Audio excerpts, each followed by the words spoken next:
Hi,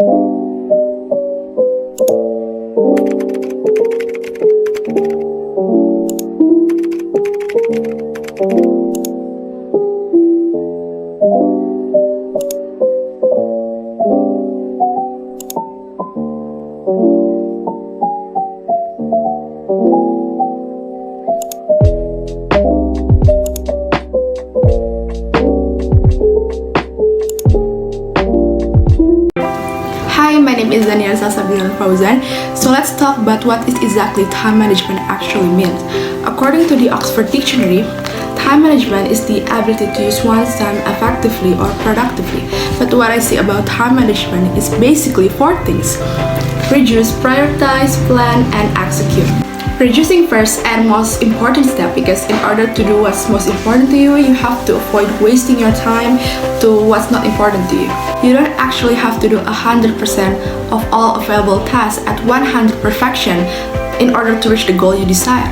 Know how you're spending your time is actually really important.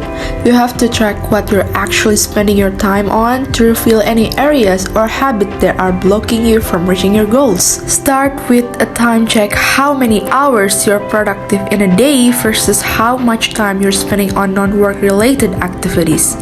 Next is prioritizing. As you organize your to-do list, prioritizing is key for successful time management at work. Start by eliminating tasks that you shouldn't be performing in the first place.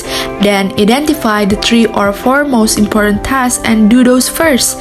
That way, you make sure you finish the essentials. Basically, is that every day we decide the daily highlight to prioritize about. Like for me, one work is gonna be my highlight of the day. To-do lists can be productivity lifesavers, but if you're not careful, they can get so big and overwhelming that you don't know where to start. But if I have a day where I don't set my prioritize, I have this image in my head of like, oh yeah, I need to do this and that and that, and I think it's a lot harder to get stuff done. Whereas on days where I have my prioritized, I have that this one thing that I have to focus on, and that is just really help with my time management.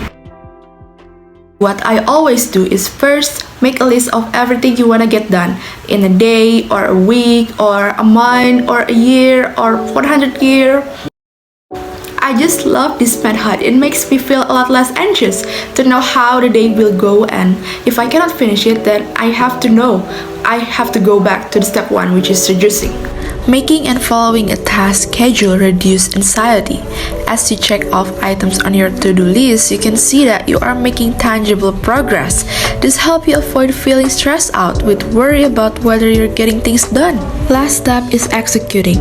Some people like myself just respond really well to outside expectation, not in like a being forced to do things by other people's way, but just that being perceived by other people just makes me want to present myself as more focused and productive.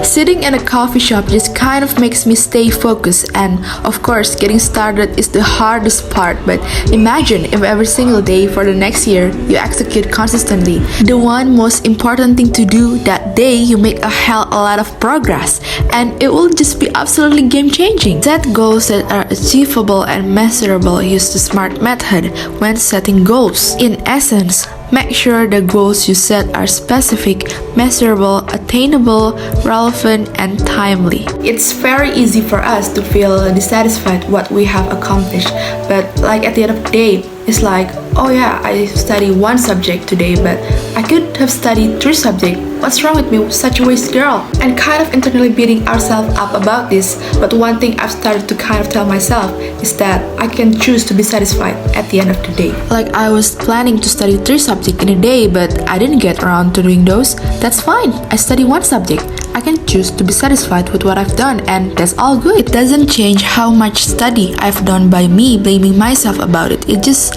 makes me feel bad, and therefore I can choose to feel good with how I've managed my time. Enforcing growth on yourself when your time really cannot stretch that thin anymore can lead to significant burnout. Don't get me wrong, there is nothing wrong with wanting to improve yourself. But you don't have to be improving yourself a huge rate at all time. Make sure you're gentle and kind to yourself as you grow, and remember that progress is not always linear. There will be ups and downs along the way. When doing a lot of tasks without a break, it is hard to stay focused and motivated. Allow some downtime between tasks to clear your head and refresh yourself. consider grabbing a brief nap, going for a short walk, or meditating. And those are all the tips I had for this video. I hope it found really helpful. Thank you!